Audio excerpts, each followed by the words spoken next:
नाज़रीन, अस्सलाम वालेकुम। बजट की स्पेशल ट्रांसमिशन में आपको खुश आमदीद कहते हैं। मैं हूँ खतीजा राठौर।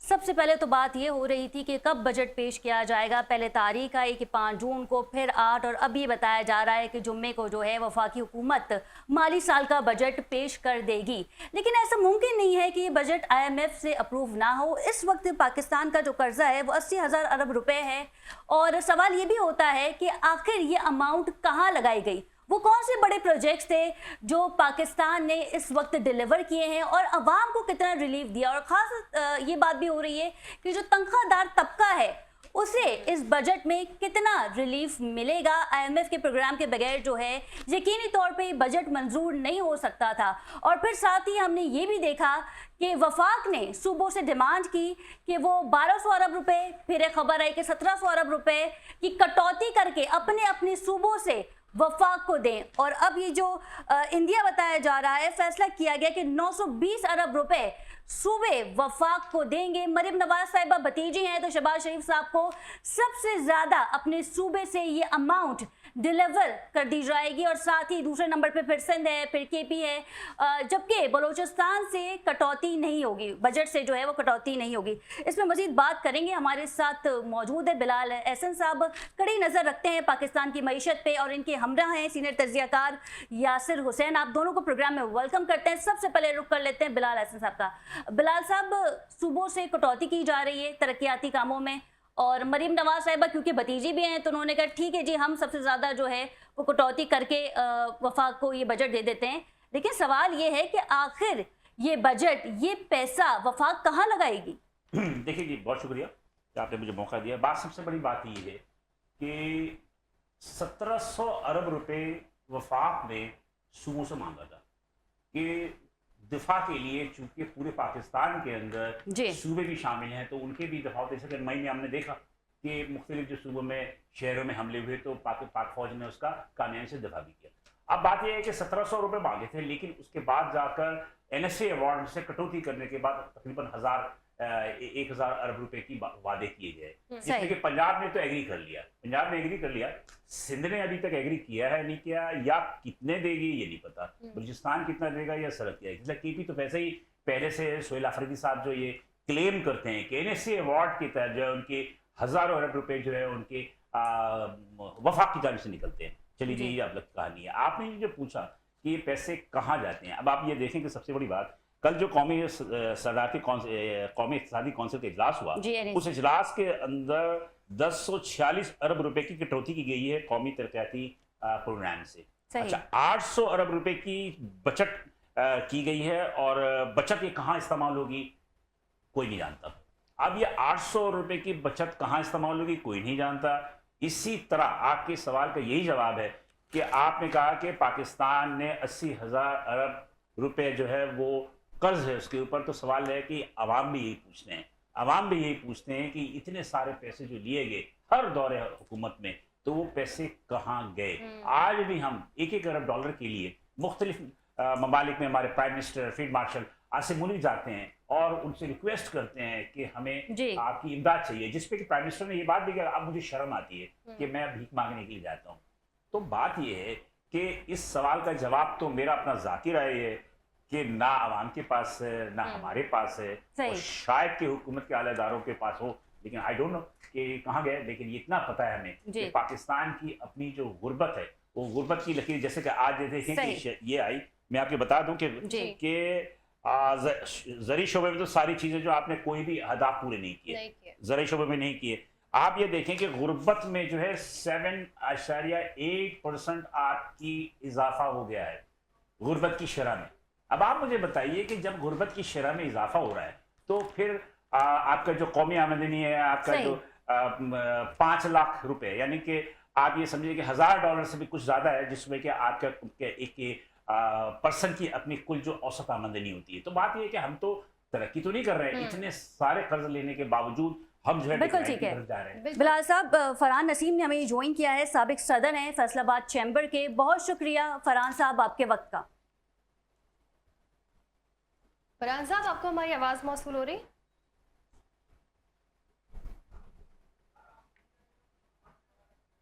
ठीक है। जी फरहान साहब, ये बताइएगा कि बजट के हवाले से हम बात कर रहे हैं और ऐसा नहीं हो सकता कि उसमें आईएमएफ के प्रोग्राम के हवाले से डिस्कशन ना की गई हो। क्या समझते हैं आप कि जो कल हुकूमत बजट पेश करने जा रही है उससे आम आदमी को कितना रिलीफ मिल सकता है?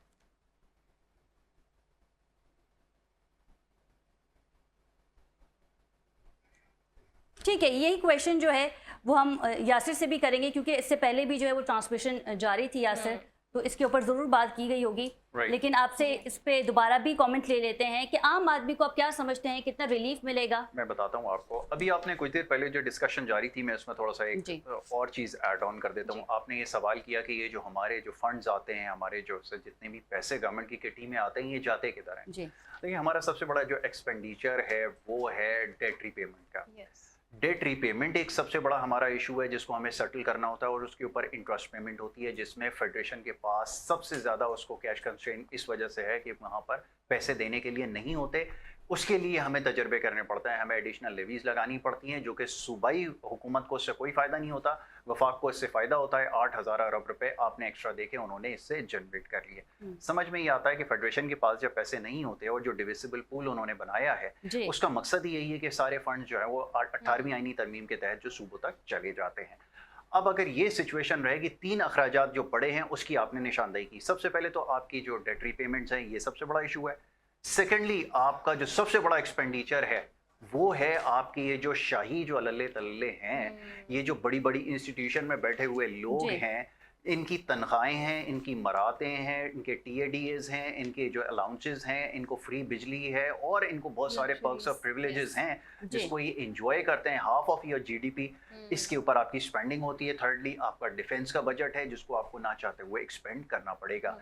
3 बड़े खर्चात के बाद अगर कुछ बचता है, जैसे आप पब्लिक सेक्टर डेवलपमेंट की बात करते हैं, उसके ऊपर फंड्स को कैसे यूटिलाइज किया जाता है, कैसे कैपिटलाइज किया जाता है, उसकी मिसाल मैं आपको देता हूँ। 1,000 अरब रुपए के करीब रखे जाते हैं PSDP के अंदर जो आपको सेटल करने होते हैं। लेकिन होता ये है कि अभी हमने देखा कि उसमें से, उस किटी में से हमने 300 अरब रुपए लेकर अभी ऑयल का जो इशू हुआ था, जो यहाँ पे शॉर्टेजेस हुई थी, उसको सेटल करने की कोशिश की थी। तो उसके लिए क्या कुछ नहीं करना पड़ा गवर्नमेंट को। ये एक सबसे बड़ी वजह है कि आपके पास अगर फंड्स अवेलेबल होंगे तो आप लोगों को रिलीफ दे सकेंगे, जो कि हमें उसका तरीका अच्छा, जैसे कि आपने कहा यासिर के वफाक के हाथ कुछ नहीं आता, तो फिर आप क्या समझते हैं, क्योंकि 28वीं आईनी तरमीम की भी बात हो रही है, 27वीं की बात तो 28वीं आईनी तरमीम आएगी और वफाक के पास उस तरह से बजट नहीं होता, यही वजह है कि सूबों से कटौती का भी कहा गया है। तो इस हवाले से कोई तरमीम मजीद वफाक पेश कर सकता है शहबाज शरीफ साहब की हुकूमत में स्पेशली? देखिए, ये तो आपको सूनर और लेटर करना ही पड़ेगा, क्योंकि ये जितनी भी सेटलमेंट्स होती हैं, जिसका भी मैंने आपको बताया, ये वफाक की जानिब से ही की जाती है। गवर्नमेंट के पास और प्रोविंशियल गवर्नमेंट के पास जो उनको इख्तियार दिया गया है वो ये है कि वो हेल्थ के ऊपर, एजुकेशन के ऊपर और दीगर जो इंफ्रास्ट्रक्चर डेवलपमेंट के ऊपर जो है वो अपने फंड्स को यूटिलाइज करें। लेकिन अनफॉर्चुनेटली अगर आप सिंध में रहते हैं तो सिंध की गवर्नमेंट तो वो भी नहीं कर पाती। तो फिर ये बड़ा एक अहम सवाल है। अब प्रॉब्लम, जैसे मैंने आपको बताया कि इस वक्त जो सबसे ज़्यादा कॉन्ट्रडिक्शन आ रहा है वो इस वजह से आ रहा है कि जब आपको आपकी economy bye and large borrowed economy हो, बोरोड इकोनॉमी के अंदर आपको लामहला पैसे अदा करने पड़ते हैं और एक्स्ट्रा हेफ्टी अमाउंट आपको पे करना पड़ता है इंटरेस्ट पेमेंट की मद में। ये एक सबसे बड़ी वजह है कि आपकी इकोनॉमी कभी भी सेटल नहीं होती और हमेशा कैश स्टार्विंग रहती है। सेकेंडली, मैं आपको एक और चीज़ बताता हूँ कि जब हमारी इकोनॉमिक पॉलिसी बनाई जाती है वो by the virtue of IMF बनती है और जो बैंकर्स हैं उनके जरिए बनाई जाती है। देखें, मैं हमेशा से एक बात कहता आया हूँ कि डेट सेटलमेंट, डेट मैनेजर्स और चीज़ होती है और इकोनॉमिक प्लानर और इकोनॉमिक एडवाइजर जो होते हैं। ठीक है यासिर, कता कलामी की माजरत चाहूंगी। मिर्जा इश्तियाक बेग साहब ने हमें ज्वाइन किया है, मारूफ बिजनेसमैन है। बहुत शुक्रिया बेग साहब आपके वक्त का। Thank you. बेग साहब, आप मुझे सुन पा रहे हैं?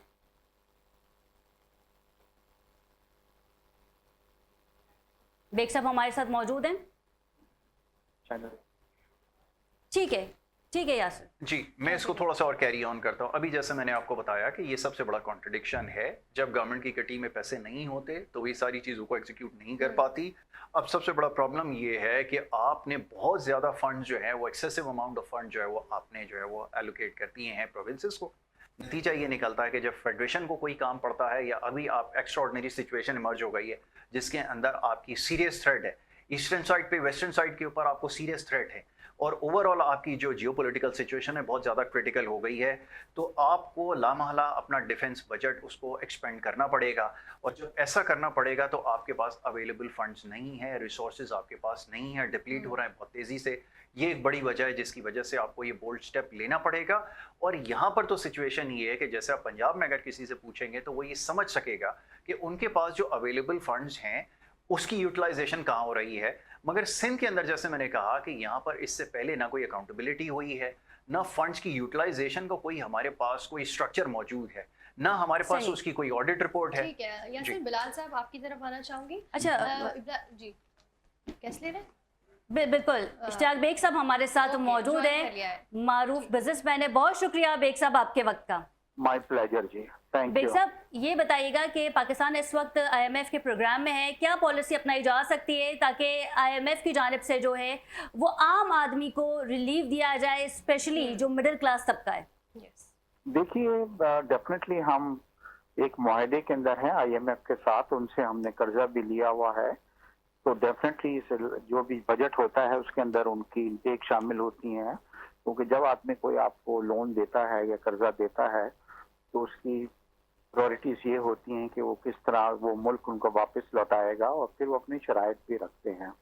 मगर आज इकोनॉमिक सर्वे ऑफ पाकिस्तान का जो है वो अनाउंसमेंट किया है फाइनेंस मिनिस्टर ने, और ये शो करता है कि हमारी जो परफॉर्मेंस रही है वो अब तक क्या रही है जून तक। तो मैं यहाँ पे आपको बतलाऊं कि इस वक्त दुनिया जो है वो बड़े टर्मोइल के अंदर गुजर रही है, मुशाकिल से गुजर रही है। रीजन बीइंग कि ये ईरान और इजराइल और अमेरिका की जो वॉर है इसने पूरी दुनिया की मईशतों को तबाही से दो चार किया है। ऑयल के वो प्राइस जो 65 और 70 पे थे वो 100 को क्रॉस कर गए हैं, जिससे तमाम मुल्कों की मईशतें। मगर अल्हम्दुलिल्लाह पाकिस्तान को मैं यहाँ पे कहूँगा कि हमारी परफॉर्मेंस इतनी बुरी नहीं रही, और डिस्पाइट ऑल द ऑड्स जो है वो पाकिस्तान ने तकरीबन 3.7% की जो है ना GDP की है, जबकि हमारा टारगेट जो था 4.2 था। और जो कमी आई है इसकी वजह से हुई है कि ये लास्ट जो कुछ हमारे मंथ गुरे हैं जिसमें ऑयल जो था वो बहुत ज़्यादा महंगा हो गया, जिससे पाकिस्तान को कोई 6 से 8 बिलियन डॉलर ज़्यादा अदा करने पड़े ऑयल की मद में, जिसने हमारा पाकिस्तान का पूरा स्ट्रक्चर जो था हमारा वो डिस्टर्ब कर दिया, जिससे हमारी महंगाई में भी इजाफा हुआ, इन्फ्लेशन में भी इजाफा हुआ, चीज़ें भी महंगी हुई, और डेफिनेटली पाकिस्तान के अंदर जो थे ऑयल प्राइसेस वगैरह भी वो हुए हैं। मगर उसके बावजूद परफॉर्मेंस मेरी अच्छी रही। अब आपको ये है कि कल क्या आ रहा है, देखिए जो मेरी इतलाफ है उसमें ये है कि हुकूमत जो है इस बार कुछ जो टैक्स का हमारा जो है वो रीजन में सबसे हाईएस्ट टैक्स है, चाहे वो आप तनख्वाहदार लोग पे कर रहे हों या कॉर्पोरेट सेक्टर कर रहा हो। और ऐसे में ये होता है कि हम पूरी दुनिया से लोग जो हैं वो हमारी तरफ डायरेक्ट इन्वेस्टमेंट करने नहीं आते, क्योंकि वो ये सोचते हैं कि पाकिस्तान में टैक्सेस बहुत ज़्यादा हैं। तो इस बार उम्मीद ये की जा रही है कि हुकूमत जो है नए टैक्स जो कल जो नया बजट आ रहा है उसमें टैक्सेस की मद के अंदर थोड़ी सी कमी करेगी। एक ये भी था कि सैलरीड लोग जो हैं वो बहुत ज़्यादा टैक्स दे रहे हैं। क्या समझते हैं आप कि पेट्रोलियम लेवी में भी कमी की जा सकती है, क्योंकि जब वफाक को कुछ नहीं मिलता तो वो लेवी में इजाफा कर देता है? थोड़ा सा रिपीट करेंगे आप, थोड़ी सी आवाज आप बेग साहब मैं ये जानना चाह रही थी, आपसे ये पूछ रही थी कि आप क्या समझते हैं कि आने वाले दिनों में हम देखेंगे कि पेट्रोलियम लेवी में भी मजीद इंक्रीमेंट कर दी गई है? देखिए, ये एक टेम्परेरी चीज है। पेट्रोलियम लेवी जो हुई है ये सब इस वजह से हुई थी कि ये जो हार्मोज जब बंद हो गई और प्राइसेस बहुत ज्यादा महंगे हो गए और पूरी दुनिया में उसके प्राइसेस में इजाफा हुआ है। अभी कुछ दिनों पहले मैं मोरक्को से आया हूँ, आप यकीन करें वहाँ पे भी बहुत ज्यादा प्राइसेस हैं और लोग रो रहे हैं। बट अब क्या हो रहा है कि हमारे फील्ड मार्शल ने बड़ी मेहनत की है, प्राइम मिनिस्टर ने की है, और बहुत उम्मीद है इंशाल्लाह कि ये जंग जो है वो उसमें जो है वो मुआहदा हो जाएगा ईरान का और अमेरिका का। और जैसे ही हार्मोज खुलती है तो आप इसमें कमी मत एक्सपेक्ट करें। इंशाल्लाह आप देखेंगे कि हमारे प्राइसेस जो ऑयल के हैं वो उसी सतह पे चले जाएंगे जंग से पहले थे। बिल्कुल ठीक है बिलाल साहब जी। अच्छा, ये एक चीज मैं पूछना चाहूंगा विद ड्यू रिस्पेक्ट, मैं ये जानना चाहूंगा कि is there any contingency plan क्या कोई है ऐसा आपके पास? आपने कहा कि सिचुएशन बैक टू नॉर्मल हो जाएगी, विच इज सीमिंगली इम्पॉसिबल, कि ऐसा नजर नहीं आता, और फिर ये कि क्या हम सस्टेनेबल ग्रोथ को अचीव कर सकेंगे? ये सारे चीजों को अचीव करने के लिए you have to have a plan, जो कि प्लान ही कोई नहीं है। आपने अब तक अगर डेट मैनेजमेंट की है और आप डेट सेटलमेंट के ऊपर सारी आपकी एफर्ट्स रही हैं, जो कि अभी भी जो 28 अमेंडमेंट की बात हो रही है वो इसीलिए हो रही है कि फेडरेशन की किटी में पैसे नहीं होते और वो आ जाएंगे तो डेट मैनेजमेंट होगी। ये गवर्नमेंट की इन्वेस्टमेंट है किधर? ये जो लोन की सेटलमेंट हो रही है ये सिर्फ डेट रीपेमेंट्स में जा रही है और पुराने उधार चुकाने में जा रही है। उसके अलावा क्या अचीव किया? मैं चाहूंगा जरा बेग साहब जरा हमसे ज्यादा इकोनॉमी समझते हैं, इसके ऊपर जरा चाहूंगा जरा कमेंट करें। जी बेग साहब।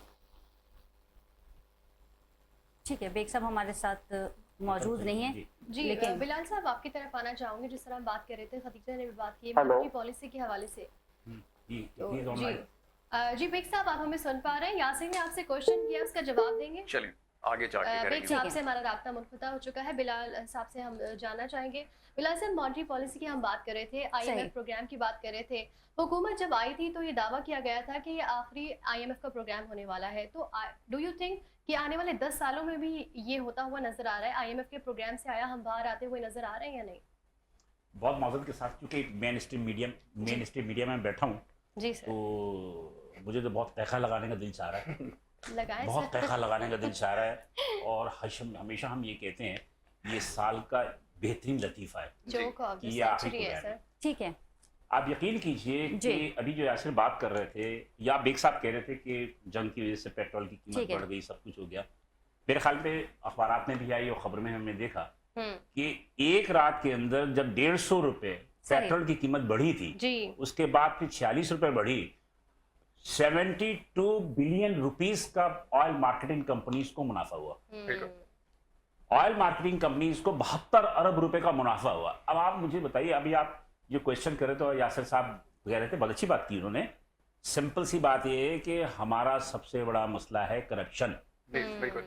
अगर ये करप्शन पे काबू कर ले तो IMF क्या आपको किसी के पास जाने की जरूरत नहीं है। आज आप ये देखिए, मैं मजीद मजूद एक मिनट में PIR का फरोख्त हुआ, निचकारी हुई, किसने लिया? प्राइवेटाइज हुई, किसने लिया? ये लिया आपके लोकल आपके इन्वेस्टर्स ने ना। आप मुझे बताइए 1 अरब 74-75 करोड़ रुपए का वो बिका। तो एक आपने अगर किसी को कॉन्फिडेंस दी अपने लोकल सरमायाकारों को तो वो आगे बढ़े ना। तो आपको IMF की तरफ इस वक्त जाना नहीं पड़ेगा जब तक आप अपने लोकल सरमायादारों को सरमायाकारों को आप कॉन्फिडेंस नहीं देंगे। बिल्कुल ठीक है। फरहान नसीम साहब ने हमें ज्वाइन किया है, साबिक सदर हैं फैसलाबाद चैम्बर के। बहुत शुक्रिया रेहान साहब आपके वक्त का। अस्सलाम वालेकुम जी, कैसी हैं जी? ठीक ठाक हैं जी, शुक्रिया जी। ये बताइएगा कि कल वफाकी हुकूमत जो है वो बजट पेश कर रही है। हर आम आदमी ये जानना चाहता है कि एक बार फिर टैक्स की कीमतों में इजाफा कर दिया जाएगा या फिर अवाम को कोई रिलीफ दिया जा सकता है, क्योंकि जब वफाक के पास कुछ नहीं रहता तो पेट्रोलियम लेवी में मजीद इजाफा कर दिया जाता है। क्योंकि गालिबन ये बात सभी को पता है कि गरीब आदमी वो अपनी बाइक पे पेट्रोल डलवाएगा और वो जो टैक्स का पैसा जो वो देगा पेट्रोल की मद में वो हुकूमत को ही जाएगा। जी आप बिल्कुल सही फरमा रही हैं। अनफॉर्चुनेटली है हमारी जितनी भी जब भी बजट आया है तो कभी हम ये इसमें नहीं हुआ है कि कोई अच्छा बजट आएगा। आप आम पब्लिक से पूछ लें, वो भी यही परेशान है कि बजट तो अब एक्चुअली आप देखें हर हफ्ते आ जाता है। जब पेट्रोल प्राइसेस इंक्रीज होती हैं, पहले 15 दिन महीना होता था, फिर उसको 15 दिन किया, अब वीकली कर दिया है। तो बजट तो हर महीने एक्चुअली आ रहा है। बट ये एक एनुअल बजट होता है जिसका सबको इंतजार होता है कि उसके पॉलिसी डिसीजंस होने होते हैं। बट बिल्कुल बात आपकी ठीक है कि पॉलिसी डिसीजंस में गरीब आवाम या आम पब्लिक का तो कभी भी मैं नहीं समझता कि किसी सोचा गया है। बस ये जरूर होता है कि एक तनख्वाह बढ़ा दी जाती, लेकिन एट द एंड वो भी आपको पता है कि बहुत सारे सेक्टर्स में उनको वो जो मिनिमम वेज है वो नहीं दी जाती। लेकिन हम इस तरफ आते हैं कि लेवी बढ़ने का भी आपने कमिटमेंट IMF से कर दी कि हमने लेवी यहाँ तक ले जानी है, तो फिर हम जितनी मर्जी बातें कर ले, उन्होंने लेवी बढ़ानी।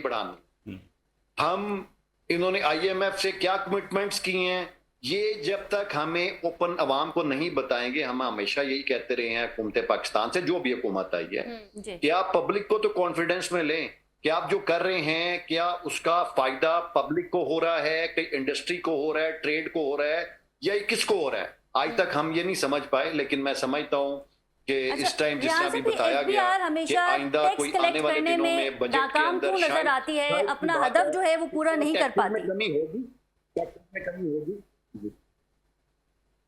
हम तो ये बात कर रहे हैं कि क्या टैक्सेस में कमी होगी। देखें, आप दुनिया में अभी भी बात हो रही थी आप ही के प्रोग्राम में थोड़ी देर पहले कि दुनिया में हाईएस्ट टैक्स हैं, इसमें किसी को कोई शक नहीं है। प्राइम मिनिस्टर साहब खुद कहते हैं दुनिया में हाईएस्ट एनर्जी कॉस्ट है, इसमें भी कोई शक नहीं। हमारी छोड़ दें तो प्राइम मिनिस्टर साहब के अपने अल्फाज हैं।